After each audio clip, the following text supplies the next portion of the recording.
கர்த்தருடைய பரிசுத்த நாமத்திற்கு ஸ்தோத்திரம். இன்னைக்கு நம்ம சங்கீதம் 87வது அதிகாரம் 3வது வசனத்தை தியானிக்க இருக்கிறோம். சங்கீதம் 87:3. ஜெபத்தோடு இந்த செய்திக்குள்ளே கடந்து செல்வோம். ஓ நாத தேவனே என் இயேசுராஜனே, உம்மோடு இணைந்திட என் உள்ளம் ஏங்குதையா, உம்மோடு இணைந்திட என் உள்ளம் ஏங்குதையா. தேனிலும் இனிமையே செவிக்காத அமுதமே, தேனிலும் இனிமையே செவிக்காத அமுதமே, தேடியம் கிடைக்காத வாப்பாற்ற செல்வமே, நான் தேடியம் கிடைக்காத வாப்பாற்ற செல்வமே. இரவெல்லாம் பகலெல்லாம் இதயம் உமக்காக துடிக்குதையா, நினைவெல்லாம் பேச்செல்லாம் நிஜரே உமை பற்றி தானே ஐயா. பேரின்ப நதியிலே ஓய்வேந்து மூழ்கலாம், பேரின்ப கடலிலே ஓய்வேந்து மூழ்கலாம், துதித்து மகிழனாம் தூயோனாய் வாழனாம், உம்மை துதித்து மகிழனாம் தூயோனாய் வாழனாம். மறுரூபமாக்கிடாம் மகிமையின் மேகமே, மறுரூபமாக்கிடாம் மகிமையின் மேகமே, உம்முக சாயலை உருவாக்கும் தெய்வமே, உம்முக சாயலை உருவாக்கும் தெய்வமே. இரவெல்லாம் பகலெல்லாம் இதயம் உமக்காக துடிக்குதையா, நினைவெல்லாம் பேச்செல்லாம் நிஜரே உமை பற்றித்தானே ஐயா. கொடியாக படரனாம் அந்த நேசமே, கொடியாக படரனாம் அந்த நேசமே, மடி மீது பவலனாம் மலலை குழந்தை நான், மடி மீது தவலனாம் மலலை குழந்தை நான்.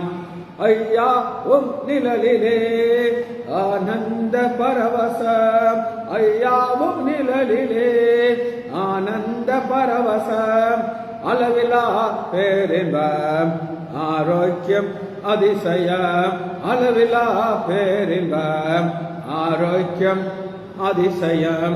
இயேசுவின் நாமத்தினாலே ஜெபங்களை பிதாவே, ஆமென். Raja brother praise lord, David Rajesh praise lord. நம்ம சங்கீதம் 87வது அதிகாரம் 3வது வசனத்தை தியானிக்க இருக்கிறோம். சங்கீதம் 87:3. தேவனுடைய நகரமே உன்னை குறித்து. சரி, இப்ப முதல் ஒரு அஸ்திபாரத்தை பார்ப்போம். இந்த அஸ்திபாரங்கிறது ஒரு இடத்துல மட்டும் வீக்கா இருந்துச்சு. அது எந்த இடம் அப்படின்னு கேட்டீங்கன்னா கோராகு புத்திரன் இந்த இடம், அது வீக்கா இருந்துச்சு. ஏன் வீக்கா இருந்துச்சுன்னு தெரியல, நான் மெசேஜ் போட்டாச்சு, இப்போ நான் சொல்லித்தரேன்.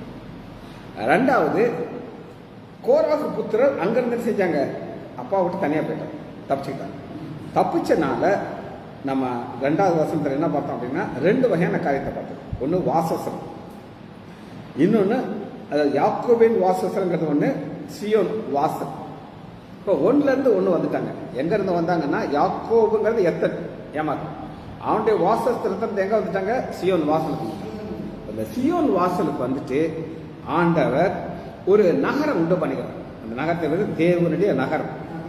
இப்போ நமக்கு என்ன ஒரு நிச்சயம் இருக்கு அப்படின்னு கேட்டீங்கன்னா எடுத்துக்கொள்ளமா, ஒரு வசனத்தை எடுத்துக்கொள்ளுங்க. 2 கொரிந்தியர் 5வது அதிகாரம், 2 கொரிந்தியர் 5:1. பூமிக்குரிய கூடாரமாகிய அழிந்து போனாலும் தேவனால் கட்டப்பட்ட கைவேலை இல்லாத நித்திய வீடு நமக்கு உண்டு அறிந்திருக்கும். இது ஒரு நாலேஜ். இப்ப எல்லாருக்கும் போட்டோ எடுக்க தெரியுமா தெரியாதா? தெரியும். செல்போன் வச்சு அடி நினைக்கிறாங்க. என்ன சொல்றேன்னா எல்லாரும் எடுக்க தெரியும், ஆனா ராஜேஷத்தை அது வேற மாதிரி. புரியுது உங்களுக்கு? அதுபோல எல்லாருக்கும் அந்த நாலேஜ் கிடையாது. எந்த நாலேஜ்? பூமிக்குரிய கூடாரமாகிய நம்முடைய வீடு, இந்த சரீரம் அழிந்து போனாலும் தேவனால் கட்டப்பட்ட கைவேலை எல்லாம் நித்தியது பரலோகத்தில் அறிந்து அந்த பரலோகத்தில் இருக்கிற வீடைத்தான் நம்ம இங்க பார்க்கிறோம். 87வது அதிகாரம் 3வது வசனத்துல தேவனுடைய நகரமே நகரமே. சரி, இதை நீங்க எங்க இருக்குன்னா எடுத்துக்கொள்ளணுமா? சங்கீதம் 69:35 69:35 அந்த நகரத்தை பற்றி இங்க டீடைல்ஸ் ஃபுல்லா இருக்கு. தேவன் சீயோனை ரட்சித்து யூதாவின் பட்டணங்களை சீயோனை ரட்சித்து ரட்சித்துனா என்ன சொல்லுங்க பார்ப்போம். விடுதலை. இவங்க எங்க இருந்தாங்க அப்படின்னு கேட்டீங்கன்னா, அப்பா இருக்கிற இடத்த விட்டு உள்ள போக வேண்டியவங்க தப்பிச்சதுனால ஆண்டவரை ரட்சித்து அப்புறம் யூதாவின் பட்டணங்களை கட்டுவார். குடியிருந்து சுதந்திரித்துக் கொள்கிறார்கள். அவருடைய ஊழியக்காரின் சந்ததியார் அதை சுதந்திரித்துக் கொள்வார்கள். அவருடைய நாமத்தை நேசிக்கிறவர்கள் அதில் வாசமாயிருப்பார்கள். இன்னைக்கு தேவனுடைய நகரத்துல ஒரு 5 குறிப்புகளை நான் எழுதி வச்சிருக்கேன். எத்தனை குறிப்பு? 5. இந்த 5 குறிப்புகள் நம்ம புரிஞ்சாச்சுன்னா 3வது வருஷம். சரி, முதல் குறிப்பு என்ன அப்படின்னு கேட்டீங்கன்னா, ரட்சிக்கிறார். யாரை ரட்சிக்கிறார்? வாசிங்க 35 தேவன் சீயோனை ரட்சித்து 69:35 தேவன் சீயோனை ரட்சித்து என்னது ரட்சித்து. இந்த ரட்சிப்புங்கிறத எங்க பார்க்கலாம் அப்படின்னு கேட்டீங்கன்னா, எடுத்துக்கொள்ளமா என்னாகமம்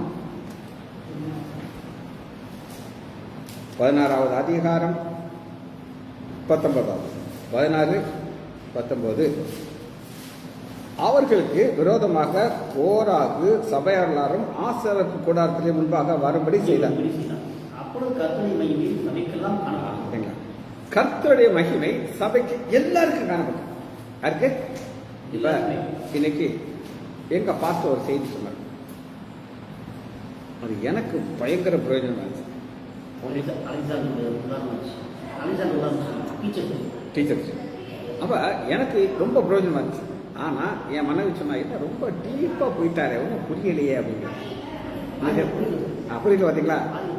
எனக்கு ஏன் ரொம்ப எனக்கு பிரயோஜனமா இருந்துச்சுன்னா, எனக்கு இந்த ஆங்கிள் நான் அதை பார்த்ததே கிடையாது. அந்த அளவுக்கு ஒரு டீப்பான ஸ்டடி அவர் கொடுத்தாரு. டீப்பான ஸ்டடி கொடுத்தார். ஆச்சரியமா இருந்துச்சு. அப்ப எல்லாருக்கும் புரியாது. அது மாதிரி இங்க மகிமையை எல்லாரும் பார்க்கறப்பல தான் வருது. அப்படித்தானே? நான் அந்த வருஷம் சொல்றேன். என்னாகும் 16வது அதிகாரம் 19வது வருஷம். அப்பொழுது கர்த்தருடைய மகிமை சபை எல்லாம் காணப்படும். ஒருத்தர் பார்த்தாங்க, எல்லாரும் பார்த்தாங்களா? எல்லாரும். ஆனா நடந்தது என்ன அப்படின்னு கேட்டீங்கன்னா, 21வது வருஷம் என்றார். அப்ப அதமாக்குவேன்னு சொன்னவர் ஒரு இதை கட்டுறாரு, மகிமை காட்டுறாரு. உடனே என்ன செய்யணும்? போயிடணும், கீழ்ப்படியணும். ஆனா கீழ்ப்படிஞ்சாங்களா இல்லைன்னா கீழ்ப்படியணும் தெரியாது. வாசிப்போமா? இதை யார் கண்டுபிடித்தார்கள் அப்படின்னு கேட்டீங்கன்னா, கோராகு புத்திரர் பார்த்துட்டாங்க. எதை பார்த்தாங்க? கர்த்தருடைய மகிமையை பார்த்தாங்க. சரி, இந்த கர்த்தருடைய மகிமையை குறித்து ஒரு வசனத்தை உங்களுக்கு காட்டுறேன். யாத்ராகமம் 40வது அதிகாரம் கடைசி அதிகாரம் 34. அப்பொழுது ஒரு மேகம் மூடினது, கர்த்தருடைய மகிமை வாசஸ்தலத்தை நிரப்பிட்டு. இந்த மகிமையை கொஞ்சம் வித்தியாசம் நம்ம சொல்லித்தரணும். இப்ப திடீர்னு ஒரு போலீஸ் கான்ஸ்டபிள் சீஃப் அவர் வராரு 10 போலீஸோட. நீங்களாம் அப்படியே உட்காந்து நான் பார்ப்பேன், எங்களை எதுக்கு ஆடி கூட அதான் யாரை பிடிக்க வந்திருக்காங்க ஐயா, எல்லாருமே என்னத்தான் இருக்குமோ அப்படின்னு இதே நினைச்சிட்டு இருக்கீங்க. அது ஒரு மகிமை. இப்போ அதே அது ஒரு லுங்கி கட்டிட்டு வந்தா அப்படி இங்கே வந்து கான்செப்ட். அப்போ இங்கே இதை பார்க்கணும். கர்த்தருடைய மகிமை வாச அப்புறம் 35 தங்கி அந்த அளவுக்கு மகிமை உள்ள வருது. 36 மேகம் மேலே எழும்பும்போது இஸ்ரவேல் புத்திரர் பிரயாணம் பண்ண புறப்படுவார்கள். மேகம் எழும்பாதிருந்தால் அது எழும்பும் நாள் வரைக்கும். அது 38 கர்த்தருடைய மேகம். கர்த்தருடைய மேகத்தை யார் பார்க்கறாங்க? எல்லாரும் பார்க்கறாங்க. ஆனா எல்லாரும் கீழ்ப்படுகிறாங்களான்னா பார்க்கணும். இதே போல மகிமையை இன்னொருத்தரும் ஆலயத்தில் பார்க்கறாரு. அது யாருன்னு உங்களுக்கு காட்டு எடுத்துக்கொள்ளுமா? 2 நாளாகமும் சாலமோன் தேவாலயத்தை பிரதிஷ்டை பண்றாரு. அப்பயும் இதே ஒரு ஆசீர்வாதத்தை பார்க்கலாம். 2 நாளாகமும் 5வது அதிகாரம் 13வது. அவர்கள் ஒருமிக்க கூர்மையிலே கூடி ஏக சத்தமாய் கர்த்தரை துதித்து ம். சோசரித்து பாடினார்கள். ம். ஆசாரியர் இதுல நான் ஒன்று சொல்றேன். ஏகமா என்னது? பார்ட்டிஷனே கிடையாது. எல்லாரும் வேணும். என்ன நடத்தும்? எல்லாரும் நாங்கள் ஆண்டவரை பார்க்குறோம். இவ்வளோ மகிமையான ஆண்டவர். அப்ப என்ன சொன்னாங்க? அப்படி என்ன செஞ்சு வாசிங்க பார்ப்போம். பரிசுத்த ஸ்தலத்திலிருந்து புறப்படுகையிலும் பாடகர் கூலியில் தங்கள் தாளங்களை கீதவாசிகளுடைய சத்தத்தை தெளிக்க பண்ணி கர்த்தர் நல்லவர், அவர் கிருபை என்றுள்ளது என்று அவர் சோதனையிலும் கர்த்தருடைய வீடாகிய தேவாலயம் மேகத்திலிருந்து நிறையப்பட்டது. இப்ப எல்லாரும் பார்க்கறாங்களா? எல்லாரும் பார்க்குற அளவுக்கு மகிமை வெளிப்படுது. ஆனா இந்த கோராகு மட்டும் என்ன செய்ய மாட்டேங்கிறாங்க, கீழ்ப்படிய மாட்டேங்குது. அவங்க என்ன செய்யறாங்க அப்படின்னு கேட்டீங்கன்னா ஆண்டவருக்கு எதிர்த்து நிற்கிறாங்க. அதனாலதான் ஆண்டவர் யாரை மட்டும் ரட்சிக்க முடிஞ்சது? கோராகு புத்திரர் மட்டும் ரட்சிக்க முடிஞ்சது. இதைத்தான் நம்ம இந்த வசனத்தில் எப்படி பார்த்தோம் அப்படின்னு கேட்டீங்கன்னா, சங்கீதம் 69வது அதிகாரம் 35 தேவன் சீயோனை ரட்சித்து. 2வது குறிப்பை நம்ம பார்க்க போறோம். யூதாவின் பட்டணங்களை கட்டுகிறார். யூதாவின் பட்டணங்களை கட்டுகிறார்கள். அதை நம்ம பார்க்க போறோம். பட்டணங்கிறது என்னதுங்க? ஊர். எங்களை நீங்க எடுத்துக்கிட்டீங்கன்னா நாங்க ஒரிஜினலா எந்த ஊருக்காரங்க? நாகர்காரங்க. இப்ப நாகர்கோவில் எங்களுக்கு இடம் இருக்கு. ஆனா எங்கள் வாழ்க்கை எங்க தான் இருக்கும்? விருதுங்களா. இனி நாங்க போவோம் வருவோம், அங்கே இருக்க முடியாது. அங்கே இருக்க முடியாது. ஆனா நம்ம பார்க்க போகிற காரியங்கள் வந்து பாத்தீங்கன்னா ஆண்டவர் ஒரு பட்டணத்தை கட்டிட்டார். முதல் வசனம் தெரிஞ்சுக்கொள்ளும். நெகேமியா 11:1 பக்கம் 6:1-8 6:1-8 11:1 பட்டணத்தை கட்டுறார் ஆண்டவர். ஜனத்தின் அதிகாரிகள் வாசி.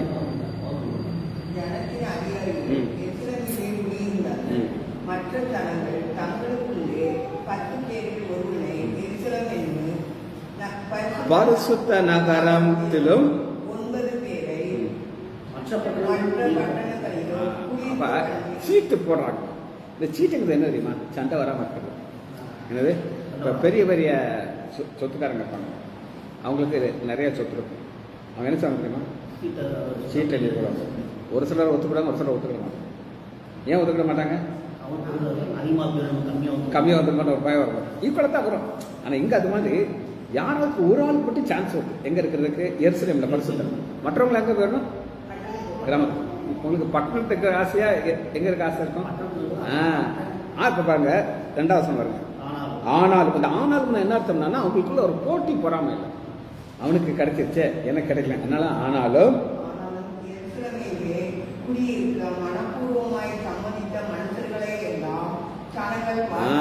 ஏன் வாழ்த்தினார்கள்னா அது தேவனுடைய நகரம். அங்கதான் என்ன வரப்போகுது? தேவாலயம் வரப்போகுது. அப்படிப்பட்ட ஒரு உன்னதமான இடத்துல இவனுக்கு என்ன கிடைச்சிருக்கு? சான்ஸ் கிடைச்சிருக்கு. புரியுதா உங்களுக்கு? இதுதான் ஆண்டவர் வந்து யார் எங்க இருக்கணுங்கிற முடிவு பண்ணிடுறாரு. இப்போ நாங்கள் இந்த ஊருக்கு வந்து நாங்கள் சந்தோஷமா இருக்கோம். புரியுதாங்க? இப்போ நாகூரில் இருந்தாலும் இவ்வளோ சந்தோஷம் எங்களால் இருந்துக்க முடியாது. எங்களை உங்களால் பார்த்துக்க முடியுமா? யாரும் தெரியாது. புரியுதா உங்களுக்கு? அதனால தான் ஆண்டவர் ஒரு பட்டணத்தை நினைச்சாரா அவர் கட்டுறார். அந்த பட்டணத்தை கட்டி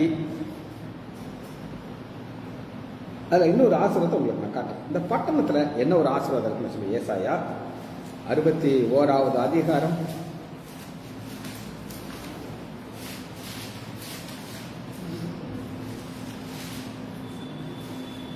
61:4 வாசி. சுற்றிலும் உன் கண்களை ஏறெடுத்துப்பா. அவர்கள் எல்லோரும் ஏகமாய் கூடி வருகிறார்கள். உன் குமார தூரத்தில் வந்து குமாரத்திகள் உன் பக்கத்திலே வளர்க்கப்படுவார்கள். 4 வாசி. 64 அவர்கள் நெடுங்காலமாய் பாளையங்களை கட்டி. இதான் இந்த எருசலேம்ங்கிறது என்னங்கிறது நம்ம ஷார்ட்டஸ்ட் தான் படிக்கும். இந்த எருசலேம் தேவனுடைய நகரம். ஆனா சாத்தான் அதனாலதான் கை வைக்கும். எத்தனை யுத்தங்கள் எருசலேம் மனுஷனுக்கு தெரியாது. எல்லாரும் சண்டை போட்டு இப்பயும் அங்கே நடந்ததா? அதாவது ஆண்டவர் ஒரு தத்தளிப்பின் பாத்திரமா கொடுக்க. தத்தளிப்பின் பாத்திரம் அது கையில இருந்துச்சு. ஆமா, தூரம் சண்டை நடந்துகிட்டே நடந்தது. ஆனா இங்க என்ன பார்க்கணும்னா கட்டி பூர்வத்திலே எடுப்பித்து இது நான் உங்களுக்கு எக்ஸ்பிளைன் பண்ணிடுறேன். அப்பதான் அடுத்த முதல் வசனத்தை வாசிக்கிறேன். 5 வாசிக்கிறேன். மறுஜாதியார் இன்று கொண்டு உங்கள் மந்தைகளை மேய்த்து அந்நிய புத்திரர் உங்களை பண்ணையாற்றக்கும் உங்கள் திராட்சை தோட்டக்காரமாக இருப்பார்கள். சரி, நான் 5வது வசனம் பார்த்தா ஒரு சின்ன வசனம் மாதிரி இருக்கு. இதை எனக்கு யார் சொல்லிக் கொடுத்தாங்கன்னா சுரேஷ் ராமச்சந்திரன் ஒரு பாஸ்டர். உங்களுக்கு தெரியுமா? யூடியூப்ல பார்க்கணும். இப்போ மெசேஜ்லாம் ரொம்ப குறைஞ்சிச்சு. அவர் என்ன அழகாக அதை சொல்லிக் கொடுக்குறாரு அப்படின்னு கேட்டிங்கன்னா, ராமச்சந்திரன் சிலோன்காரர், சிலோன் உள்ளவர். சரியா? என்ன அழகா அவர் ஒரு ஹிந்துவாக இருந்து ரட்சிக்கப்பட்டார். புரியுதாங்க? அந்த அவர் நீங்கள் சாட்சியை கேட்டீங்கன்னா உங்களுக்குலாம் தலை சுற்றும். சரி, அது இருக்கட்டும். இவர் என்ன சொல்கிறான்னு கேட்டேன். இப்போ இஸ்ரேலில் ஒரு கூட்டத்தார் இருக்கிறாங்க, அவங்க பண்ணை வச்சுருக்கிறாங்க. இந்த பண்ணைக்கு ஒரு பெரிய பெரிய கோடீஸ்வரர்கள் அவங்க வருவாங்க. வந்து என்ன சொல்லுவாங்கன்னா, நாங்கள் கொஞ்ச நாளாக உங்கள் பண்ணையில் அங்கே வேலைக்காரலாக இருக்கிறோம்.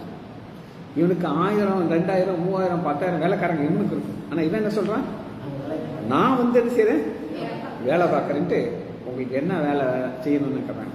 அவன் ஓசையாக தேவை. இந்த மாதிரி நிறைய லூஸ் வருவாங்களாம். எனக்கு ஃபென்ஸ் போடணும், எல்கை குறி வச்சுக்கேன், நீ என்ன செய்ய கம்பி வச்சு எனக்கு இப்படி கட்டி கொடுங்க சொல்லி. இவனே என்ன செய்வானா, கம்பியை கொண்டு வந்து க்ளவுஸ் எல்லாம் போட்டு முதல்லாம் பார்ப்பான், எப்படி அதை கட்டினா கரெக்டாக இருக்குன்னு எல்லாம் பார்த்து இவனே முன்னே நிறுத்தி செய்வான். 6 மாதம் வேலை வைப்பாங்க.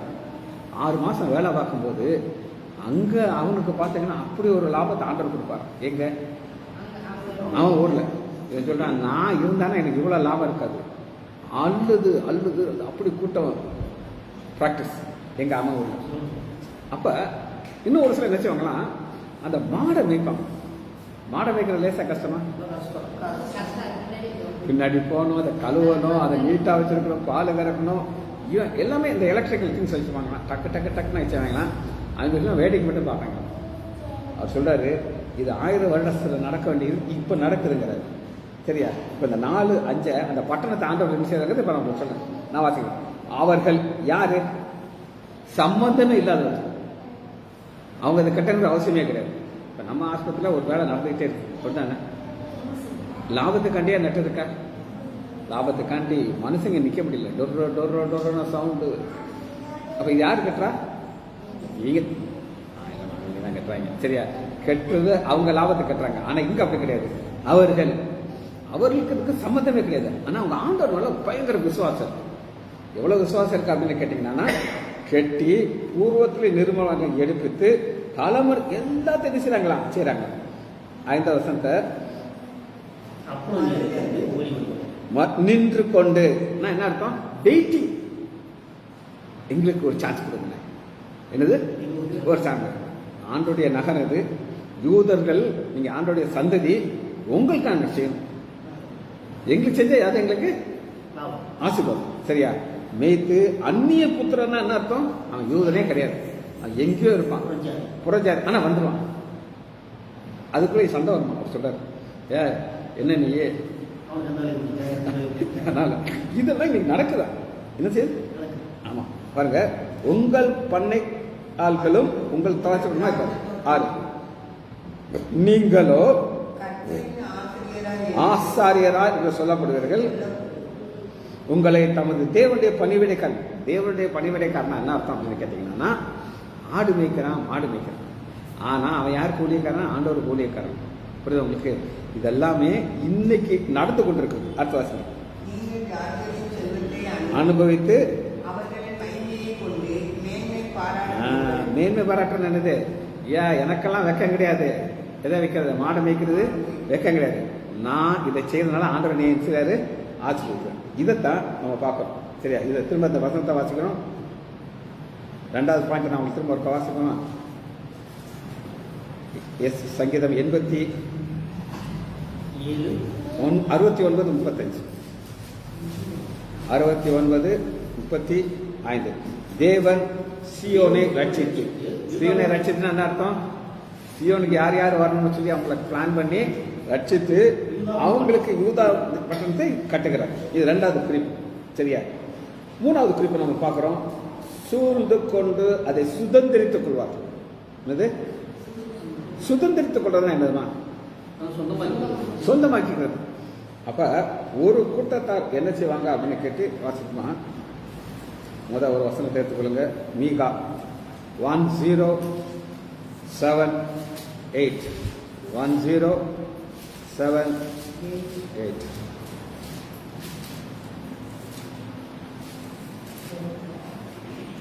நாலாவது அதிகாரம். சரி, 7, 8. மீகா 7வது அதிகாரம் 8வது. என் சத்துருவே எனக்கு விரோதமாய் சந்தோஷப்படாது. ரைட். இப்போ முதல் நான் உங்களுக்கு பேக்ரவுண்ட் சொல்லி அப்போ தான் புரியும். இப்போ ஆண்டவருக்கு ஒரே ஒரு எதிரி இருக்கான். அது யார் சொல்லுங்க? சாத்தான். ஆனால் அவன் யாரை நோண்ட முடியாது? ஆண்டவர் நோண்ட முடியும். ஆனால் யாரை நோண்டலாம்? நம்ம விசுவாசம் பண்ணணும். ஏன்னா அவனுக்கு என்னன்னா பெரிய விசுவாசத்தில் இருக்காங்க. நான் 2000 ரட்சிக்கப்படும் போது எனக்கு நம்பிக்கை கிடையாது. என்ன நம்பிக்கை கிடையாது? தொடர்ந்து ஓடுவோம், கடைசிவரை நிற்போன்ட்டுன்னு. ஏன்னா எங்க பாவத்தில் வந்து அங்கே தான் உட்கார்ந்து வேண்டியிருக்கு. சரியா? அதனால பார்த்தீங்கன்னா நான் வாசிக்கிறேன், என் சத்ருவே எனக்கு விரோதமாக சந்தோஷப்படாதே. ஏன் சந்தோஷப்படாது? என்னன்னா இவன் கீழே விழுந்துட்டான். நினைஞ்சுதான் நீங்க ஆண்டுடைய பிள்ளைகள் விழுகிறத பார்த்துருக்கீங்களா? நிறைய. அதான் கொஞ்சம் தான் தப்பிச்சு கிடக்கிறது. புரியுதா? சந்தோஷப்படாதே, நான் விழுந்தாலும். இது விசுவாசம். என்ன விசுவாசம் அப்படின்னு நீங்க கேட்டீங்கன்னா, நம்ம மண்ணான மனிதர்கள். என்ன மனிதர்கள்? எந்த இதுல நம்ம விழுவோம் யாருக்கு தெரியாது, தெரியாது. ஆனா விழுவோம். ஆனா ஆண்டவர் சொல்றாரு, நான் உனக்கு ஒரு பட்டணத்தை கட்டிட்டு இருக்கேன், அங்க உனக்கு பெரிய ஆசிரியத்தை வச்சிருக்கிறேன். மரியாதை என்னமா பார்த்துட்டு இருக்கேன்? பாப்பா வச்சிருக்காங்க. சரி, ரைட். நான் விழுந்தாலும் எழுந்திருப்பேன், நான் இருளே உட்கார்ந்தால் கர்த்தர். இருளை நீட்டுக்கிறது அவர் தான். சாத்தா என்ன செய்வான்னா, இப்படியெல்லாம் ஒரு ஊழியக்காரனை, அந்த ஊழியக்காரன் தான் பிரச்சனையே வரும். ஏன் தெரியுமா? நான் ஒருத்தர் சொல்றேன், நான் சொல்லக்கூடாது நினைச்சிருந்தாலும் சொல்றேன். எனக்கு தெரிஞ்ச ஒரு தம்பி, நமக்கெல்லாம் தெரிஞ்ச பையன் தான். அவன் பயங்கர வைராக்கியமாக ஊழியத்தை ஆரம்பித்தான். அவனுக்கு ஒரு பொண்ணு, கல்யாணம் ஆகிற பொண்ணு அசிஸ்டன்ட் வந்து சேர்ந்துச்சு. வேணாம் போச்சு. கொஞ்சம் அவங்க அம்மா திருநெல்வேலியில், அவங்க ஜாதி, அவங்க பிள்ளைமத்த ஒரு பெரிய பணக்கார பொண்ணை பார்த்து வச்சுருக்கோம். 1.5 கோடி டவுரி. எவ்வளவு? 1.5 கோடி டவுரி. நான் சொல்றது ஒரு 10-15 வருஷம். நமக்கு ஒரே பெருமை. என் பையனுக்கு நான் பெரிய பணக்கார வீட்டில் இருந்து சம்மந்தம் பார்த்துருக்கேன். அவங்களும் கிறிஸ்தவங்க. அதுவும் என் பையன் ஊழியம் சேர்ந்தவங்க. நான் என் பொண்ணை அவங்களுக்கு தான் கொடுக்கணும் சொல்லி அதுல இந்த பொண்ணு மாசம் ஆகிட்டான். அம்மா துப்புன்னு அலருது. ஐயோ போச்சேருவா. அவ சாத்தான் என்ன நினைப்பான்? காசு. ஆனா இந்த பையன் அந்த பொண்ணையை கல்யாணம் கட்டி அவனுக்கு 2 பிள்ளை இருக்கான். சொல்றது புரியுது அவங்களுக்கு? சாத்தான் எப்படிதான் அடிக்கணும் பார்ப்பான். அதனாலதான் 9 நான் கற்றுக்கிறதோ பாவம் செய்தேன், வழக்காடி.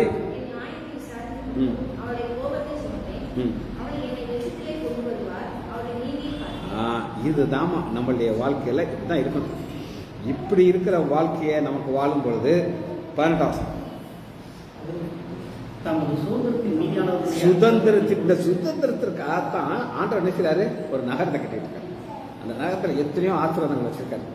ஆனா போராட்டம் இருக்குமா இருக்காதா? நீங்க போராட்டம் இல்லைன்னா என்ன அர்த்தம் நான் சொல்லட்டா? பிசாசு உட்காந்துக்கிட்டு நீங்களும் பைபிளை தூக்கிட்டு நல்ல மாதிரி இங்க உட்காந்துருப்பீங்க. அதான் புரியுது உங்களுக்கு? அதனாலதான் வாசிங்க.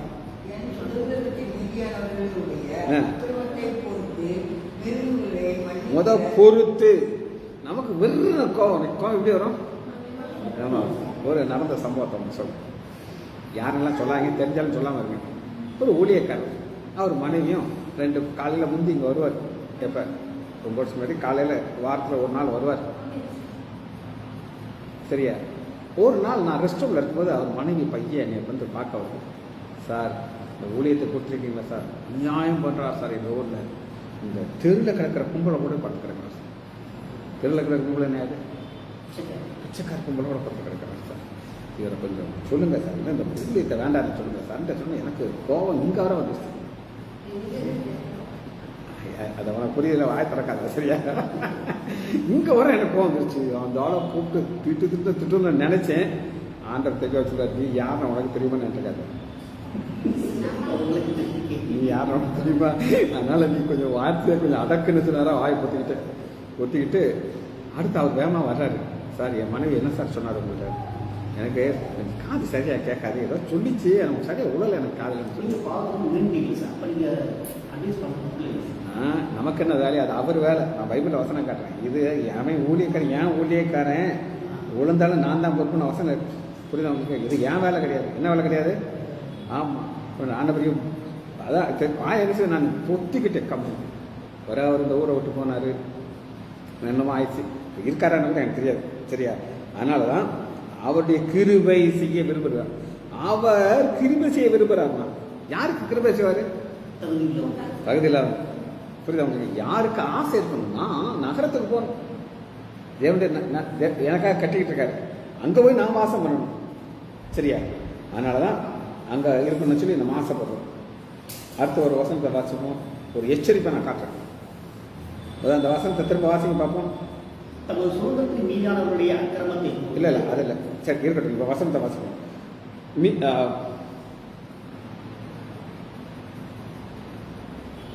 செப்பனியா 3:7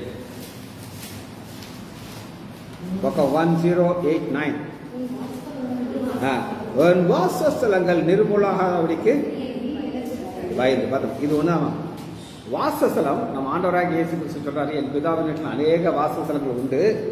அப்படி இல்லாத நான் உங்களுக்கு சொல்லியிருப்பேன், உங்களுக்காக ஒரு வாசஸ்தலத்தை ஆயுதம் பண்ண போறேன் சொன்னாரா? இப்ப ஆண்டவர் அது நிர்மூலமாகாதபடிக்கு எனக்கு பயந்து. நிர்மூலம்னா என்னதுமா? அப்போ மொத்தமாக காலியாக இதுக்கு நான் ஒரு உதாரணம் சொன்னேன். இந்த கடற்கரை ஓரத்தில் இந்த பொம்பளை பிள்ளைங்க அழகாக ஒரு வீடை கட்டி மண் வீடு கட்டி அது என்னென்னமோ வச்சுருப்பாங்க. ஒரு சேட்டைப்பாய வரும், ஃபுல் ஸ்பீடில் இருந்து ஒரு எத்து எஞ்சிட்டு ஓடிய பார்த்துருக்கீங்களா? அவனுக்கு அது ஒரு சந்தோஷம், வேற ஒரு சந்தோஷம். ஆமாம், இனிய கட்டையெல்லாம் வருஷ கட்டையெல்லாம் போச்சுன்னு சாத்தான் செய்யும். நம்ம வருஷக்கணக்காக ஆண்டவருக்கு பயந்து ஊழியம் செஞ்சு என்னென்னவோ பண்ணியிருக்கோம். திடீர்னு ஒரு பொம்பளை அப்படியே கூட்டிகிட்டு வருவான். யார் கூட்டு வருவா? அவன் தான் கூட்டுவான். ஆமாம், நம்ம ஒழுங்காக இருப்போம். அவன் வந்து பேசும்போது நம்ம என்ன செய்யணும்? இதைத்தான் ஞாபகம். உன் வாசஸ்தலம் நிர்மூலமாகாதபடிக்கு நீ பயந்து என் கடிதல் கொள்தலை கடிந்து கொள்ளா ஒரு சிக்ஷை கொடுத்தாலும் அதை ஏற்றுக்கொள்ளணும். சரியா? இது எந்த வசனங்கிறத நான் காட்டுறேன். சங்கீதம் 69வது அதிகாரம் 36, 69, 36. சுதந்திரித்துக் கொள்வார்கள். சரியா? ஏன் எப்படி சுதந்திரித்துக் கொள்றாங்க? இது நிர்மூலம் ஆகக்கூடாது. சாத்தான் வருவான், அழிச்சு போட்டுருவான், பயம் இருக்கும். புரியுதா உங்களுக்கு? சரி, அடுத்த குறிப்பை பார்ப்போம். அது 4வது குறிப்பு. அந்த ஊழியக்காரர் அதை சுதந்திரிப்பாங்க. யார் சுதந்திரிப்பாங்க? சங்கீதம் 85 பிராக்கெட் வாசம்.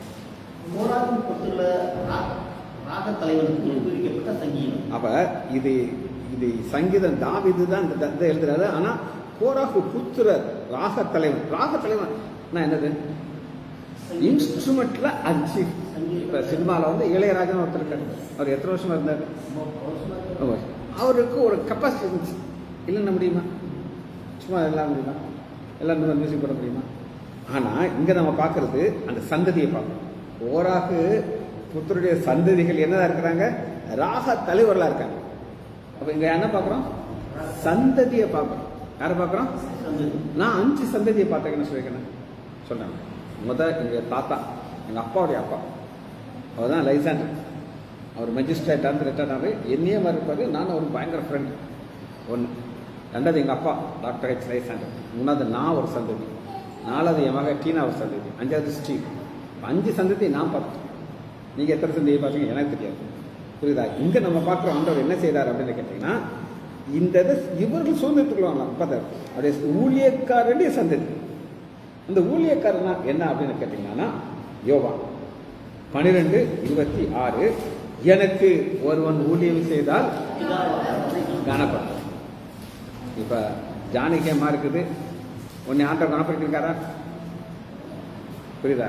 அது எதனாலன்னா ஜானகி அம்மாலாம் உங்களுக்கு ஜானகி அம்மா கதை தெரியுமா உங்களுக்கு? தெரியாது. அது ஒரு நாள் முதல்ல என்னை ரொம்ப பிடிக்கவே பிடிக்காது. என்ன செய்யாது? அது எப்போ நினைச்சிரு? அது ரசிக்கப்படல. பையன் யாரு? கணேசன். கணேசன் ரசிக்கப்பட்டான், பைபிள் வாசிப்பான், அந்நிய பாஷை கிடைச்சிச்சு. அந்த அம்மா நினைச்சிட்டு ஏன் பையனை பைபிளுக்கு வச்சு சேர்ந்தாலும் நான் இது எனக்கும் பையனுக்கு சம்மந்தமே கிடையாது, அவர் செஞ்சார். புரியுதா உங்களுக்கு? அப்புறம் இந்த அம்மா ரட்சிக்கப்பட்டுச்சு. அப்புறம் எல்லாத்தையும் ஊழியத்தை சொல்லிட்டு இருக்கு. அப்ப சந்ததி ஆண்டவர் அடிச்சுறாரு ஆச்சுல. எதனால? எனக்கு ஒரு ஊழியம் செய்தால் புரிதவங்களுக்கு. இப்ப அந்த சந்ததி நம்ம பார்க்க போறோம். ஏசாயா 66வது அதிகாரம் 22வது சந்ததியார் பார்க்கிறோம்.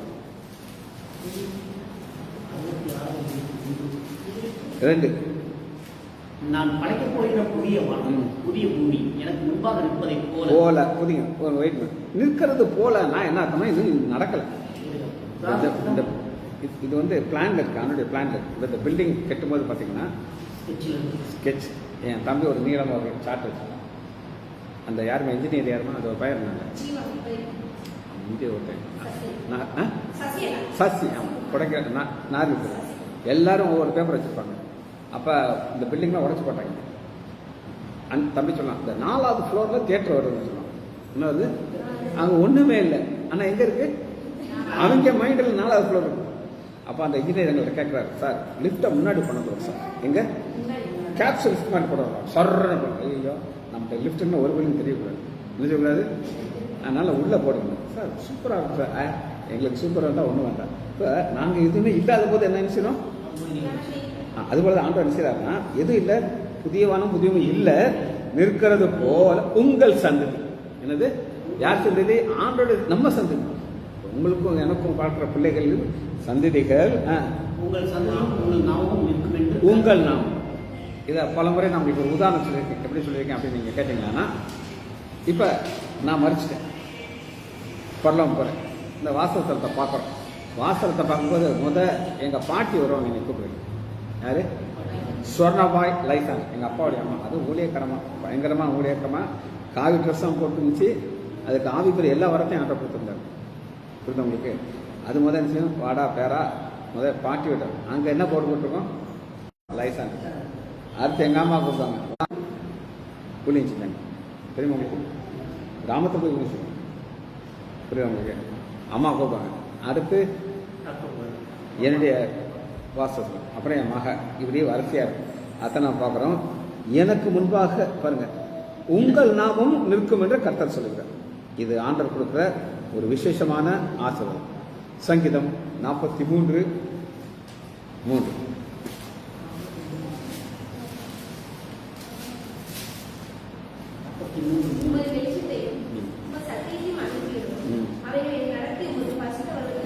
பரிசுத்த பர்வதம்.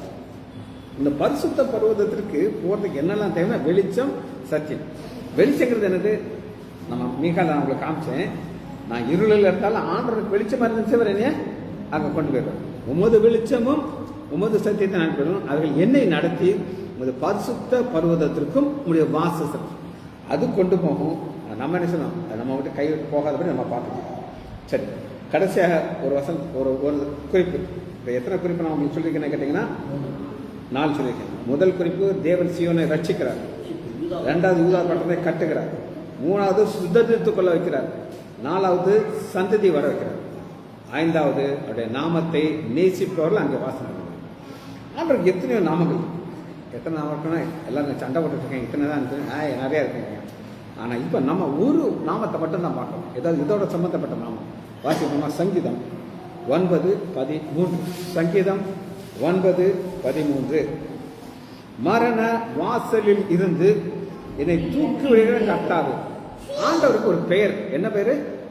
தூக்கி விடுற கர்த்தாவே. எங்க இருந்து தூக்குறாரு? அப்ப இங்க கோராகு புத்திரர் எங்க போயிருக்கணும்? பாதம். ஆனா ஆண்டவருக்கு போக விடாதபடி தூக்கி அடுத்து என்ன செய்யறாருன்னா, நான் உம்முடைய துதிகளை எல்லாம் சியோன் குமாரத்தின் வாசலில் எழுதுவது. சியோன் குமாரத்தின் யாருமா? சியோன்கிற ஒரு நகரத்துக்கு போறதுக்குள்ள மனவாக்கி நம்ம ஆனா பெண்ணா? ஆண். ஆனா மனவாட்டி. மனவளன் யாரு? இயேசு கிறிஸ்து. அவர் வர்றதுக்காண்டி காத்துட்டு எல்லாருமே மனவாட்டி. இது வந்து மேல் ஃபீமேல் கிடையாது. சரியா? அதனாலதான் சியோன் குமாரத்தின் வாசலிலே நிறுத்து உங்களுடைய ரட்சிப்பினால் கழிவுனா அவங்க எல்லாத்தையும் ரூப்புள்ளேயே அந்த 16வது அதிகாரம் ஃபுல்லாக அவங்க சொல்லுவாங்க. யாரு? கோராகு ஐயா, நாங்கள் உள்ளே போகிருந்தோம், ஆண்டவர் சார் எங்களை அப்படியே டபார்னு தூக்கிட்டாரு. நாங்கள் அவருக்கு பேர் வச்சுருக்கோம். அந்த பேர் என்னது? தூக்கி விடுகிற கர்த்தாவே. என்னது? ஜெபிச்சு முடிப்போமா? மகா இரக்கமும் கிருபையுமுள்ள பிதாவே, உம்மை துதிக்கிறோம் ஐயா. கர்த்தருடைய நகரத்தை குறித்து கருத்தை நாங்கள் தியானிக்க ஆவியானவர்களுக்கு நன்மை பாராட்டுவதற்காக நன்றி ராஜா. நாங்கள் இந்த வார்த்தைகளை எச்சரிப்பின் வார்த்தைகளோக எடுத்து ஒவ்வொரு நாளும் நோக்கி ஓட பலம் தாங்கப்பா, கிருபா தாங்கய்யா, ஆசீர்வதிங்க ஐயா. பிள்ளைகள் ஒவ்வொருவரையும் ஆண்டவராகி இயேசு கிறிஸ்துவின் நாமத்தினாலே ஆசீர்வதிக்கிறேன். இயேசுவின் நாமத்தினால் ஜெபங்கள் பிதாவே. ஆமேன், ஆமேன், ஆமேன்.